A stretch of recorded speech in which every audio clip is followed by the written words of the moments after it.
तो प्रियव्रत राजा ने अपनी बड़ी पत्नी का त्याग कर दिया। छोटी पत्नी के पुत्र हुए उत्तम और बड़ी पत्नी के पुत्र हुए ध्रुव। ध्रुव जी अपनी मां के साथ एक परन कुटी में रहते हैं बाहर। धीरे धीरे ध्रुव जी बड़े हुए। जैसे ही ध्रुव जी बड़े हुए अपने मित्रों के साथ खेल रहे थे, एक दिन मित्रों ने पूछा, ध्रुव जी तुम्हारे पिता कौन हैं? तो ध्रुव ने जाके मां से पूछा, मां मेरे पिता कौन हैं? आज मां ने मन में विचार किया कि ध्रुव से अब तक तो छुपाया था, पर अब बताना पड़ेगा कि इनके पिता कौन हैं। ध्रुव की मां ने बताया, बोले सामने जो राजभवन है इसमें जो राजा बैठे हैं वही तुम्हारे पिता हैं। बालक ध्रुव के मन में भावना उत्पन्न हुई, मैं जाकर के अपने पिता को देखूं तो सही कैसे हैं। जैसे ही राजभवन में प्रवेश किया तो पिता की गोद में दूसरा बालक बैठा है। वह देख करके बालक और छटपटा गया, मेरे पिता की गोद में किसी और का बालक बैठा, मैं बैठूंगा। जैसे ही ध्रुव जी गोद में बैठने के लिए आगे बढ़े, इतने में ही छोटी मां सुरुचि आ गई और नन्हे से ध्रुव को रोक दिया। और रोक कर बोली, कहां जाते हो? बोले वो मेरे पिता हैं, मैं उनकी गोद में बैठने जा रहा हूं। छोटी मां ने कहा, वो तुम्हारे पिता हैं पर मैं तुम्हारी मां तो नहीं। उनकी गोद में जो बालक बैठा है वो मेरा बालक है। अगर उनकी गोद में बैठना है तो जाओ वन में जाकर के भगवान का भजन करो, और भजन करके भगवान प्रसन्न होकर के कहें वरदान मांगो, तो भगवान से वरदान मांगना कि मैं छोटी मां के गर्भ से जन्म ले लूं। मेरे गर्भ से जब जन्म लेकर के आओगे तब बैठोगे इस राजगद्दी पर। ध्रुव जी महाराज तो नन्हे से बालक क्या जाने, उदास हताश होकर के चले गए। मां हो तो ध्रुव जी की मां जैसी। वैसे तो दुनिया में सारी मां ही श्रेष्ठ हैं, पर फिर भी यदि श्रेष्ठ बालक का निर्माण करना हो तो ध्रुव जी की मां से सीखो। आपने एक चीज अनुभव की कि बालक जो होता है ना वो निर्विकार होता, उसके अंदर दोष बुद्धि नहीं होती। उसके अंदर दोष डालता कौन है? मां। उसके अंदर दोष डालता कौन है? पिता। उसके अंदर दोष डालता कौन है? रिश्तेदार सारे। उसे नहीं पता होता कि छल कैसे करना है, उसे नहीं पता होता कि किसी के प्रति बुरा व्यवहार करना है, उसे नहीं पता होता कि इन पर क्रोध करना है, इनको मारना है, इनको बप करना है। ये कौन सिखाता है उसको? हम सभी सिखाते हैं। वो परम शुद्ध होता है, उसको परम विकारी बना देते हैं हम लोग। विकारी समझते हैं ना, कोई भिकारी ना सुन लिया हो। विकारी मतलब विकार, दुनिया भर के प्रपंच हम डाल देते हैं उसके अंदर। वो तो परम शुद्ध होता है। ध्रुव जी महाराज अपनी मां के पास आए, कुछ बोले नहीं, शिकायत नहीं की। ये ध्रुव जी का स्वरूप है। ये एक सद बालक की पहचान है कि वो चुगली नहीं करना जानता, वो शिकायतें नहीं जानता। शांत आकर के बैठ गए ध्रुव जी। मां समझ गई कोई बात है, गोद में बैठाया बालक को, कहा ध्रुव क्या बात है, क्यों उदास हो? नहीं मां कुछ नहीं। नहीं बताओ कुछ तो बात है। नहीं मां ऐसा कुछ नहीं है बस। तभी दासी आई और दासी ने आकर के कहा, आज बालक ध्रुव आए थे और छोटी मां ने इनको बहुत डांटा। अंदर रोक लिया और कहा कि जाओ वन में जाकर के भगवान का भजन करके भगवान से वरदान मांगो कि मैं छोटी मां के गर्भ से जन्म लूं, तब तुम इस राज्य गद्दी पर बैठोगे। सुनकर के ध्रुव जी मां से लिपट के रो गए। बोले मां, छोटी मां ने ऐसा क्यों कहा मुझसे? ध्रुव जी की मां ने अपने हृदय से लगाया, बोले नहीं बेटा, अपने आप को हंस के भांति बनाओ। सामने वाला व्यक्ति क्या बोल रहा है उन कहे हुए वचनों में जो तुम्हारे लिए जरूरत है केवल उतना ही सुनो। अरे बेटा, मैं तो तेरी मां हूं, पर छोटी मां के प्रति विकार बुद्धि नहीं। छोटी मां तो तुम्हारी गुरु है। क्यों? क्योंकि मैं तो तुमको केवल सत्संग कथा तक ही ले जाती हूं, मंदिर ही ले जाती हूं, पर छोटी मां उसने तो सीधे आज्ञा कर दी कि सीधे भगवान के पास ही जाओ, भगवान का जाकर के भजन करके उनको प्रकट कर लो। ध्रुव, गुरु कौन होता है? गुरु वही जो हरि सो मिलावे, गुरु वही जो हरि की राह दिखावे। वो छोटी मां तेरी कोई दोषी नहीं है, छोटी मां तेरी कोई शत्रु नहीं है, वो तो तेरी गुरु है। बेटा इस बात को ऐसे मत सोचो कि मां ने डांटा, बल्कि ऐसे सोचो कि शायद भगवान तुमसे मिलना चाहते हैं, लेकिन तुमको किसी के द्वारा कहलवाना चाहते थे, इसलिए छोटी मां का आश्रय लिया। छोटी मां के द्वारा ठाकुर जी ने तुमको संदेश पहुंचाया कि तुम मिलने आओ। ध्रुव जी महाराज के नेत्रों में छोटी मां के प्रति विकार आने ही नहीं दिया मां ने। ऐसा ही होना चाहिए माता पिता को। हम बाल्यकाल से शत्रुता क्यों सिखा देते हैं बालकों को?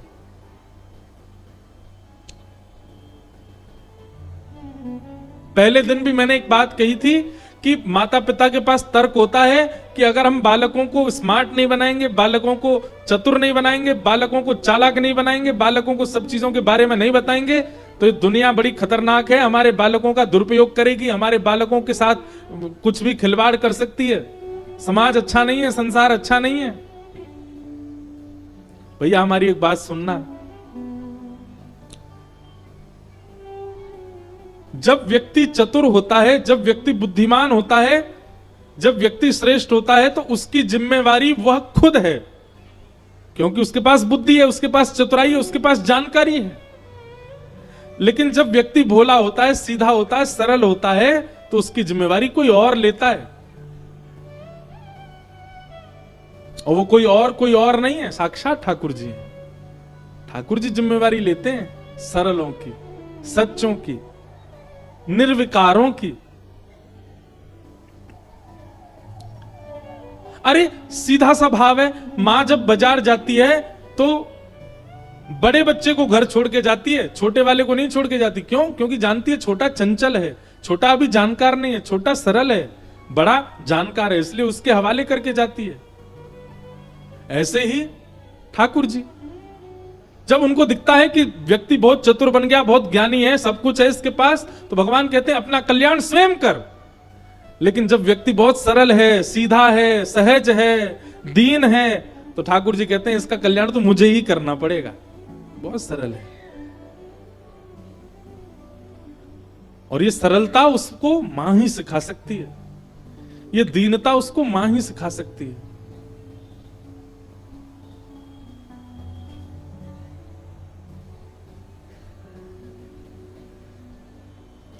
ध्रुव जी महाराज की माता जी ने ध्रुव जी को मन में ऐसे भावना प्रकट कर दी कि छोटी मां के प्रति कोई विकार उत्पन्न हुआ ही नहीं ध्रुव जी के चित्त में। मां को प्रणाम किया, बोले मां मैं जा रहा हूं वन में भगवत प्राप्ति के लिए। और ध्रुव जी बड़ी मां को प्रणाम, अपनी मां को प्रणाम करने के बाद फिर राजभवन में गए, छोटी मां को प्रणाम किया, बोले आप मेरी गुरु हैं, आपने आज्ञा की थी कि वन में जाके भगवान का भजन, मैं जा रहा हूं मां भजन करने के लिए वन में। और 4.5-5 वर्ष के ध्रुव जी महाराज निकल गए वन में। तभी आकाश मार्ग से जा रहे नारद जी ने देखा नन्हा सा बालक वन में जा रहा है। नारद जी महाराज सामने आ गए, ध्रुव जी महाराज ने प्रणाम किया। नारद जी बोले कहां जा रहे हो बालक? ध्रुव जी बोले वन में जा रहा हूं भगवत प्राप्ति के लिए। नारद जी महाराज बोले किसने कह दिया तुमको कि वन में भगवान रहते हैं? अरे छोटे बालक, मां की गोद में बैठने का समय है, तुम वन में जा रहे हो, चलो जाओ वापस लौट करके जाओ, अपनी मां के पास जाओ, वहीं पर भोजन रोटी पाओ। वन में भगवान नहीं रहती, हिंसक जीव रहते हैं, खा जाएंगे तुमको, चलो लौट जाओ। ध्रुव जी महाराज ने थोड़ी सी भौं उठाई और नारद जी को देख करके बोले मैं चला तो जाऊंगा, लेकिन पहले ये बताइए आप कौन हो? ध्रुव जी महाराज बोले हमें दुनिया नारद कहती है, वैसे हम हरिदास वर्य हैं। एक बात सुनिएगा बंधुओं, नारद जी का नाम लेने पर आप लोग वो टीवी वाले नारद जी को मत लिया करो। अधिकतर लोगों के मन में जैसे ही नारद जी की बात आती है तो सब लोग बोलते हैं वो नारद होंगे, नारायण नारायण, वो जो टीवी में देखा हमने बचपन से। नारद जी कार्टून नहीं है। एक बात याद रखिएगा, सूत्र है नारदो देव दर्शन। अगर ठाकुर जी आपसे मिलने का मन बनाएंगे तो उससे पहले नारद जी मिलेंगे आपसे। अगर जिसको नारद जी नहीं मिले ठाकुर जी नहीं मिल सकते। अगर किसी व्यक्ति ने नारद जी का अनुभव नहीं किया तो निश्चित है कि उसको ठाकुर जी नहीं मिलेंगे। आप कहोगे महाराज जी नारद जी कैसे मिलेंगे, क्या पहचाने? कोई प्रशंसा वाली बात नहीं कर रहे हैं, पर यह वास्तविकता है। वास्तव में कथा सुनाने वाले, कथाओं के द्वारा ठाकुर जी का दर्शन कराने वाले वक्ता ही नारद होते हैं। यदि उनकी वाणी से, सुनो सुनो सुनो पहले बात, यदि उनकी वाणी, अब आप हमको नारद जी मत समझ लेना, यदि वक्ता की वाणी सुनकर के आपके नेत्र बंद हो गए और आपके चित्त में अपने आप ठाकुर जी की छवि प्रकट होने लग जाए, तब समझना कि इनकी वाणी नारद है। किसी की भी हो सकती है और किसी को भी हो सकती है।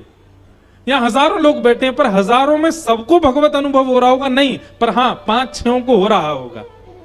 और जिन 5-6 को भगवत अनुभव हो रहा, हां उनके लिए नारद हैं हम।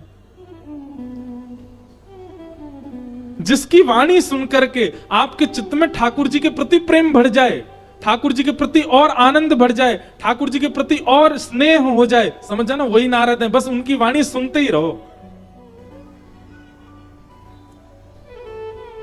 और वो कोई भी हो सकते हैं, जरूरी नहीं है मैं ही हूं। अन्य किसी वक्ता की वाणी से आपको वो अनुभव हो सकता है जो मुझसे नहीं हुआ, तो वही नारद हैं आपके लिए। नारद यानी कि जिनकी बात को कभी देवता भी रद्द नहीं करते, वो नारद। और नारद का दूसरा अर्थ है जो नर यानी कि मानव को देव प्रदान कर दे, वो नारद।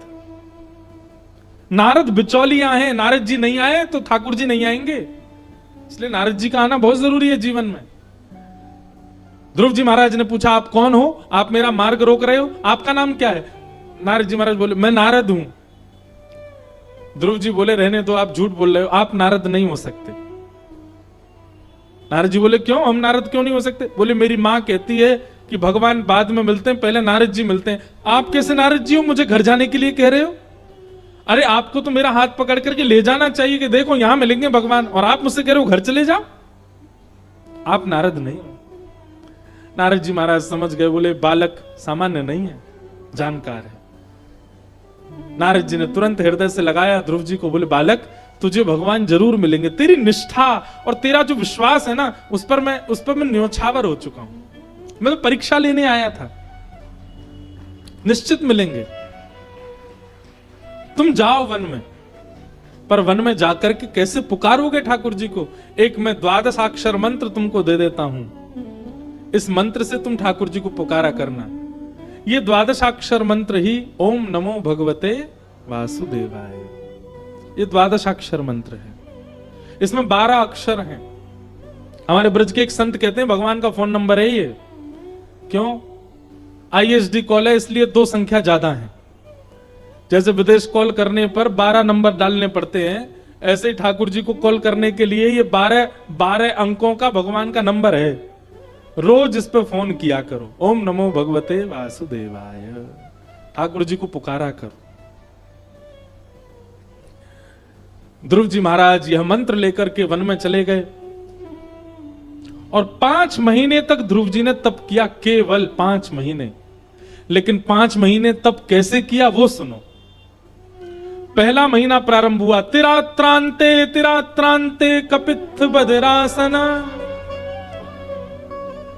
ध्रुव जी महाराज 3 रात्रि तक कुछ नहीं खाते, मतलब 3 दिन का व्रत करते और 3 दिन बाद केवल कपित्थ फल खा करके भजन करते। मतलब 3 दिन व्रत 1 दिन फल, 3 दिन व्रत 1 दिन फल। इस प्रकार 1 महीने तक ध्रुव जी ने भजन किया।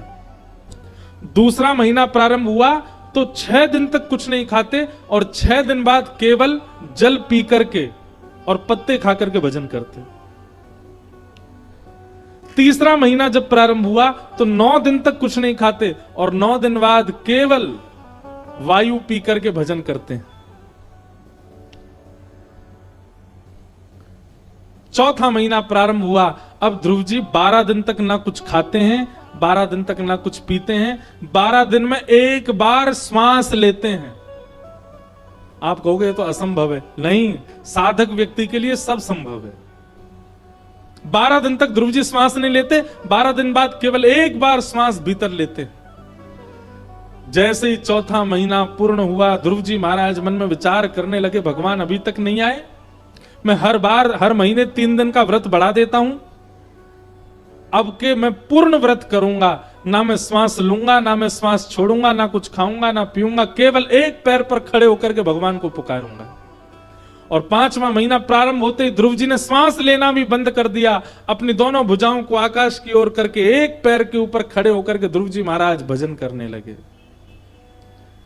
ध्रुव जी के इस भजन को देख देवता दौड़े दौड़े भगवान के पास गए और भगवान से जाकर के बोले नाथ, एक अद्भुत भक्त आपको पुकार रहा है, नन्ही सी अवस्था है उसकी, आप कृपा कीजिए, जाकर के उसको दर्शन दे दीजिए नाथ। बंधुओं, संपूर्ण ब्रह्मांड में केवल एकमात्र ध्रुव जी ऐसे हैं जिनके लिए भगवान ने ये शब्द कहे हैं। क्या? हम सबको दर्शन देने जाते हैं, पर ध्रुव को दर्शन देने नहीं, ध्रुव का दर्शन करने जाएंगे। ऐसे बालक से तो मिलने जाएंगे, उसको तो देखने जाएंगे। और भगवान गरुण पर आरूढ़ होकर के शंख चक्र गदा पद्म धारण करके श्री ध्रुव जी महाराज से मिलने के लिए पधारे। ध्रुव जी खड़े, आंख बंद करके, हाथ जोड़ करके, और सामने गरुण के ऊपर भगवान बैठे। गरुण जी महाराज बोले भगवान इतनी देर हो गई है, ध्रुव तो आपका दर्शन ही नहीं कर रहा। भगवान बोले अभी नहीं करेगा, उसके चित्त में मेरी झांकी बनी हुई है, जब तक वो झांकी नहीं जाएगी तब तक नहीं देखेगा। भगवान ने तुरंत एक स्वर किया और उस स्वर करते ही ध्रुव जी के चित्त की झांकी अंतर ध्यान हो गई। जैसे ही झांकी अंतर ध्यान हुई, ध्रुव जी व्याकुल हो गए, श्वास टूट गई, जो 1 महीने से रोक के खड़े थे। और श्वास टूटते ही ध्रुव जी महाराज ने विरह वेदना में नेत्र खोल करके हाँ नाथ कह करके जैसे ही पुकारा और नेत्र खोल करके देखा, तो सामने श्वेत गरुण के ऊपर नीलांबर ठाकुर जी शंख चक्र गदा पद्म धारण करके खड़े हुए। बोलो भक्त वत्सल भगवान की।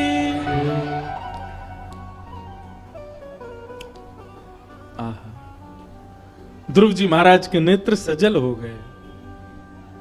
नन्हे से हैं ध्रुव जी, केवल 5 वर्ष की अवस्था है, छोटे छोटे हाथ हैं, छोटे छोटे चरण हैं, छोटा सा मुख है ध्रुव जी का। घर परिवार माता पिता सबसे दूर एकांत वन में खड़े हैं, सामने भगवान दर्शन दे रहे हैं।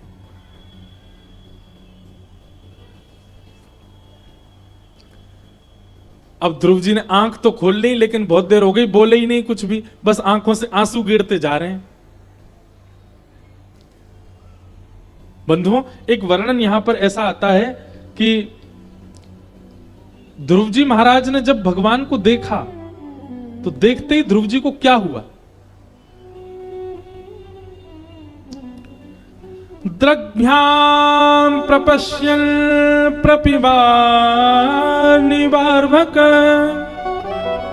चुम्बन निवासीन भुजैर्निवाश्लिषन्। अगर पहली झलक ठाकुर जी की दिखेगी तो हमारे साथ क्या होगा? लोग बाग कहते हैं मेरे को ठाकुर जी मिल जाएंगे तो मैं अपना घर सजाऊंगा, मुझे ठाकुर जी मिल जाएंगे मैं उनको रबड़ी का भोग लगाऊंगा, ठाकुर जी मिल जाएंगे उनके संग ऐसे करूंगा। सही पूछो तो ठाकुर जी मिल गए तो आप बेहोश हो जाओगे, आप बहुत देर तक तो होश में ही नहीं आओगे, और जब होश में आओगे फिर से ठाकुर जी को देख के फिर बेहोश हो जाओगे। ठाकुर जी को देखने के बाद, अरे महाराज, सामान्य संसार के लोगों को देख करके व्यक्ति अपना होश खो बैठता है, ठाकुर जी आ जाएंगे तो क्या होगा? लेकिन ध्रुव जी के साथ क्या हुआ उसका वर्णन यहां पर शुकाचार्य जी ने किया है। बहुत ध्यान से सुनिएगा। ध्रुव जी ने जैसे ही नेत्र खोल करके भगवान को देखा तो थोड़ी देर तो निहारते रहे, थोड़ी देर के लिए तो मूर्छा सी आई ध्रुव जी को। इतने सुंदर हैं ठाकुर जी, इसलिए मूर्छा आएगी। उनका रूप लावण्य इतना सुंदर है कि हमारे नेत्र उसके अधिकारी नहीं है, हमारे नेत्र उसको सहन कर नहीं पाएंगे। लेकिन ध्रुव जी महाराज थोड़ी देर में चेतना आई, और चेतना आकर के श्री ध्रुव जी महाराज ने क्या किया? बोले द्रग्भ्याम प्रपश्यन् प्रपिवार निवार्भकम, दंडवत प्रणाम किया। और दंडवत प्रणाम करके ध्रुव जी ठाकुर जी को कैसे देख रहे हैं? बोले भैया चुम्बन निवास्येन भुजैर्निवाश्लिषन्। ध्रुव जी के मन में इच्छा प्रकट हो रही है कैसे भी करके मैं इनके ऊपर चढ़ जाऊं और इनके ऊपर चढ़ के अपने अंक में अपने पैरों से इनसे लिपट करके और इनके गोल मटोल गालों को अपने अपने 2-4 दांतों से काट खाऊं। इतने प्यारे लग रहे हैं ठाकुर जी।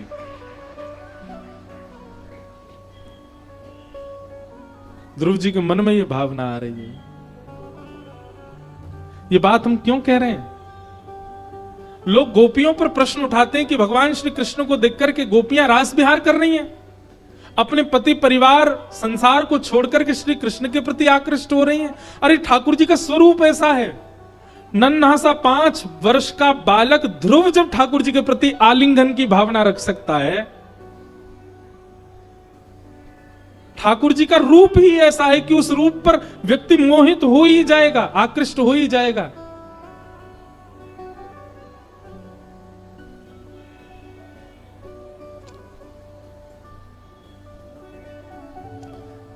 ध्रुव जी महाराज दूर खड़े हैं और दूर खड़े खड़े अपने अपने दांतों को चबा रहे हैं, अपने होठों को काट रहे हैं। क्यों?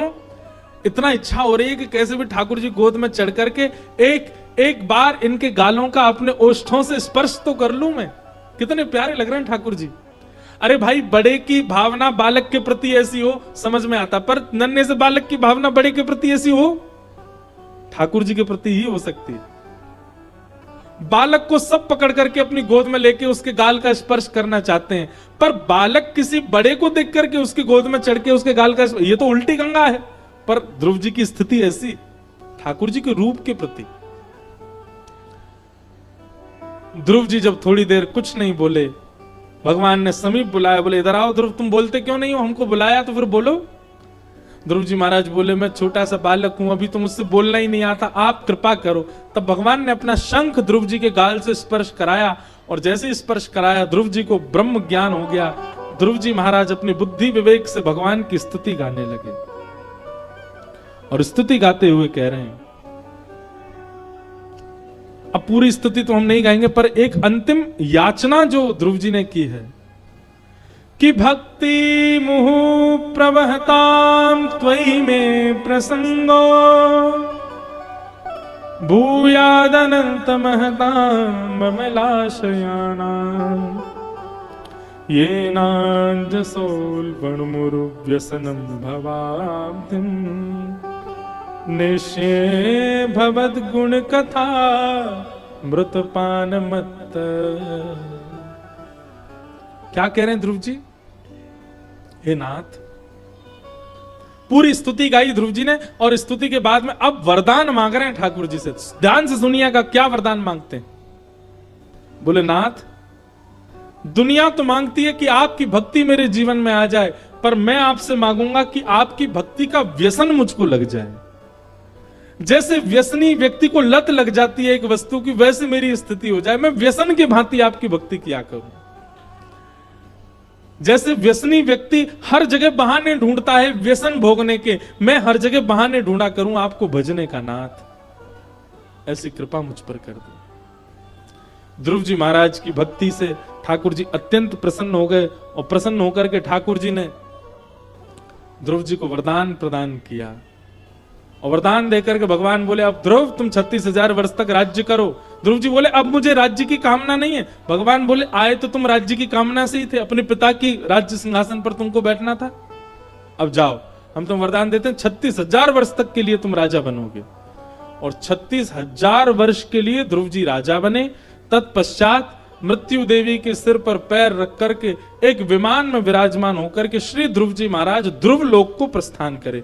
एकमात्र भक्त ऐसे हैं भगवान के जिनका स्वयं का लोक है। आपको पता है, जब प्रलय आता है ना, प्रलय में केवल धरती का ही नाश नहीं होता, ब्रह्मलोक तक, ब्रह्मा जी तक प्रलयकालीन समुद्र में डूबते हैं। केवल वैकुंठ लोक और ध्रुव लोक ये सदा रहते हैं, ध्रुव लोक का कभी नाश नहीं होता।